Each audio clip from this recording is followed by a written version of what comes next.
池袋にある四川料理の名店十福楼。中国で腕を振るったベテラン料理長が生み出す本場の味が大人気です。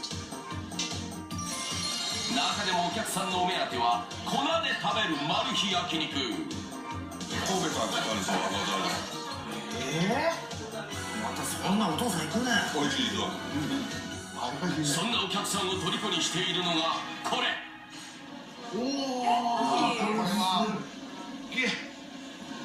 すごい肉。これ漫画みたい。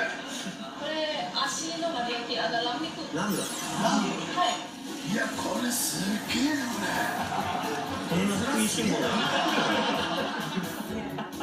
こちらがお店の看板メニューで羊の足の丸焼き。肉の表面を焼き上げたらカットして網の上へ。すんげえな、お前。熱いだな。熱いだこれ。さすが元プロレスラーですね。肉が焼けたところで人々をやみつきにする魔法の粉が登場。なんだろう。粉で食うんすか。どうぞこれつけて食べてください。これ買うんじゃない。粉につけて食べるの。こちらが羊肉と相性抜群の魔法の粉。この感じはもうなんか唐辛子イメージしちゃうからそれ辛いのかなと思うけど、どんな味するんだろう。結構つけるね。つけますね。大丈夫？あ、美味しい美味しい。これそんなね、ブワーって辛さじゃなくて程よい辛さ、香辛料。いろんな味の深みが出てくる。